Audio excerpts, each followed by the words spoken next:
Hello, ladies and gentlemen, and welcome back to the Strange Playgrounds. Now, this is going to be the third episode I've recorded today. I'm on a bit of a roll with it today. I wanted to get a bank of these things together so I can put some episodes out and get things rolling.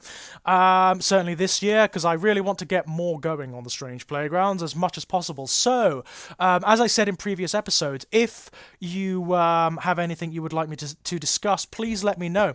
And if I can render an opinion on it, if I can, I will. I don't promise anything because it may be something I don't have any experience of, and I'm not going to be one of these YouTube talking heads. I'm not going to be Jordan Peterson, basically. I'm not going to be that guy who talks about shit that he doesn't understand for money. Yes, money would be a fine thing, of course, in this instance. But yes, after I finished alienating a great swathe of you, what I thought I would do for this one, I was asked recently if I would be continuing with the Barker retrospectives, and absolutely, yes, I absolutely will. One of the reasons I stopped doing them is A, other stuff came up, and B, I will be honest, I found Barker's star in my sort of constellations in the waning because of his recent output. As many of you know, a lot of the stuff that's come out recently that has Barker's name attached to it hasn't been very good. It just hasn't been very good. We've had the Scarlet Gospels, which was terrible. We've had a lot of stuff that hasn't been terrible, but that just hasn't been up to standard, and a lot of stuff that's just the old stuff repackaged, like the individual stories from the Books of Blood repackaged in inexpensive hardbacks and whatnot, but nothing terribly new. And that's a real shame to me. That's a real shame. And I've got a funny feeling that we probably won't be seeing anything new for maybe ever. Who knows? Who knows? It's very difficult to tell, because it's very difficult to tell where Barker himself is at the moment with regards to his health, his writing. It's become very occluded. We don't really know what's going on. So, for example, things like Galilee, I doubt will ever be finished. The Books of the Art will definitely never be finished. And the series we're going to be discussing today will probably never be finished. This is another in the long series of Barker's absolutely brilliant but unfinished projects. We're going to be talking about the Abarat. The Abarat, which is... It's a very, very, very strange phenomena indeed. Barker's written a couple of books for children, believe it or not. He wrote The Thief of Always, which is a stunner. Stone cold stunner. It's like Neil Gaiman levels of brilliance, that one. And he wrote The Abarat. And The Abarat is a series of books that were originally intended to be much bigger than they eventually became. I mean, when they first started to be published, there was all this publicity about how they were going to be linked to painting exhibitions, which they were. How they were going to be... There was going to be a Disney film or series based on them, which would have been the weirdest, most strange, spectacular thing Disney had ever done, but it never came out. For whatever reason, it never came out, it never happened. And it's a great sadness to me. It's a great sadness, because what that would have been, basically, is like Adventure Time before Adventure Time was a concept. It would have been like this surreal Alice in Wonderland, but with Disney animation attached to it, and with Barker's flair for the ambiguous running throughout. It would have been phenomenal, but it never happened, unfortunately. And then there are quite a few books in the Abarat. I think there are 4 books altogether, and they explore this world, this fantastical other world, in the vein of the Chronicles of Narnia and of Alice in Wonderland, where you have a normal, well, not normal, but a girl from this reality. I think she's about 13 years old, Candy Quackenbush, who... Brilliant name, by the way. All the characters have got great names in these series. My favourites being Mater Motley and Christopher Carrion, by the way. All of the characters have got these exaggerated, slightly Gormenghast-like names, which tell you everything you need to know about them. They're basically Dickensian, yeah? They're names that tell you about the characters. And Candy is a very strange little girl. There's something very, very odd about her. She is a total outsider. She is very much a victim of her circumstances. She lives with her father. Her mother is dead, I believe. Her father is drunk and disinterested, borderline abusive, definitely neglectful. Her teachers, her school is an oppressive environment. Her teachers are not very pleasant people. She is a total exile. She is a total outsider and a dreamer she is not part of the world. She is some other thing. And through a very odd and surreal series of events, she finds herself swept into this other realm that's connected to ours by this ocean. And this realm is an archipelago called the Abarat. And the Abarat is like a state of metaphor. It's a state of metaphor where every hour of the day is an island, which is superb, isn't it? Every hour of the day, 20 on a 24-hour clock, is an island. And each of those islands is organized and structured according to the metaphor, sort of the abstractions we might attach to that hour of the day, which is wonderful, isn't it? What a wonderful concept. It's brilliant. On a conceptual level, it is brilliant. So you've got like Gorgosium, and Gorgosium is my favourite of the islands. That's the Midnight Island, and it's the island of nightmares. It's the island of fear and despair and of treachery and of darkness and of monsters. And it's ruled over by the Carrion family, who are a family of nobles who are... It's not necessarily correct to say that they're evil. It's just that what they represent is negativity. It's horror. It's monstrosity. It's evil. It's not necessarily evil as such. It's just that's what they metaphorically represent. It's really fascinating. You are only two survivors left of the family. Christopher Carrion, who is one of the protagonists of the book, not the antagonist. He's actually one of the protagonists of the series, who is like the surviving heir of the Carrion family, and he is the Lord of Nightmares.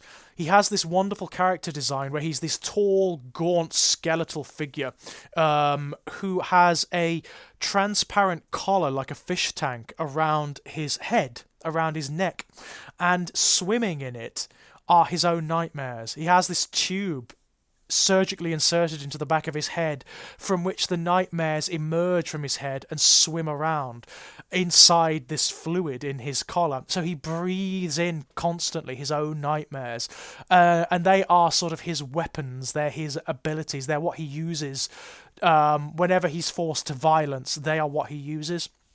And the other is Mater Motley. Mater Motley is his grandmother. She's the matriarch of the Carrion family, and she is like a witch. She's like Baba Yaga. She's almost like a classic hag, in the sense that she trades in curses and in hideous magic, dark black magic, that sort of thing. She's a fabulous character. I love Mater Motley, and she's much more an antagonist than Christopher is. Christopher is wonderful. He is this character who you would expect to be presented entirely negatively, certainly in a children's book. But he is negative in many respects, but it's because he is ruined. It's because he was abused and traumatized by his parents and his grandmother. And he is the result of that trauma.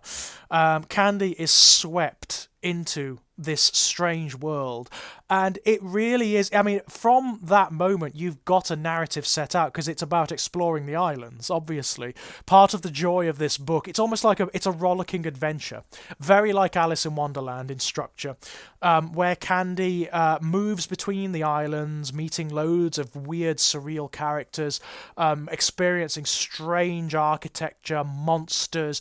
The Carrion family are harassing and chasing her throughout, as are other forces that have an invested interest in her. It's a very strange series of books, even for something that's based on Alice in Wonderland, even for something that is... It appeals to a childlike imagination in the way that it's structured in many respects, because it has this childlike enthusiasm with itself. It leaps from one image to the next and takes such incredible joy in exploring them with you as the reader. And that may have something to do with what inspired the books, because the whole project is weird. The whole project is strange. Originally, they were not structured or inspired as normal books would be, or as Barker's stories generally are. They started as paintings. Almost all of the images, all of the characters, all of the places, all of the plot twists and turns, they began as paintings. Barker is he is a very enthusiastic painter, by all accounts. I don't know whether he still is, but he certainly was. And he produces paintings by the bucket load, by the absolute bucket load. There's a very good sister volume to these books called Vision. I think it's called Visions of Heaven and Hell, I believe, Clive Barker. I believe so, anyway. And it's this big hardback book that I have a copy of. And it's just all the paintings. Not only from this, but from other things as well. Beautiful, beautiful, beautiful paintings. That's well worth checking out. But these are the paintings that Barker used to explore this world and to create this world and the characters. It's where they come from. Every plot twist, every situation, every scenario was a painting before it was a thing in the book, which is really strange. It's an odd way. It's an odd path. Very creative, very off the wall. And I can see how it could have been such a powerfully brilliant project. And the books are good fun. They're very good fun. They are a little bit too far beyond what Barker made his name with for a lot of readers. A lot of people regard, a lot of Barker's sort of classic fans regard this as the nadir, or as certainly the descent of his career from on high, which is a bit of a shame. Because they are very different from everything he's written before. They are very different in terms of style, in terms of tone, in terms of just their emphases. They are not as sort of philosophically weighty or as profound as his previous books, not even as The Thief of Always, which is another children's book. These are rip-roaring. It's a rollicking adventure. But there are you will still find elements of Barker's ambiguity here. That's what's so fun about it. You have these characters in these situations that shift all over the place. They're neither good nor bad. They're neither hateful nor positive. They are just these characters who operate as and how they can, and as and how they will. One of the more interesting things, certainly towards the end of, well, I say the end, but towards the last book, that's the best way of describing it, because there isn't, like a lot of Barker's projects, there isn't an end. Unfortunately, it ends on a cliffhanger that's never been resolved. So, sadly, there's that. But towards the end, it's established that one of the greatest threats to the Abarat is not the Midnight Isle. It's not Gorgosium. It's not Christopher Carrion. It's not Mater Motley and their hordes of monstrosities. It is not that at all. The greater horror, the greater threat to the archipelago is the Comexo Kid.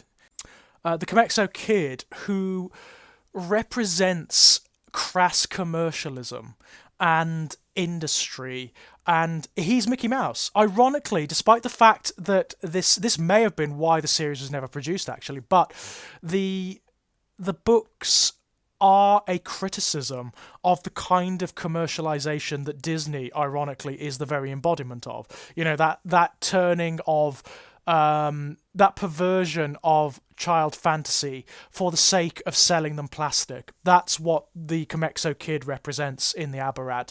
And the man behind the Comexo Kid and the forces of industry behind the Comexo Kid, that's what they want. They want all of the islands to basically not necessarily be robbed of their magic, but to have that magic and wonder commercialized, packaged, turned into plastic, so that they can market and sell it.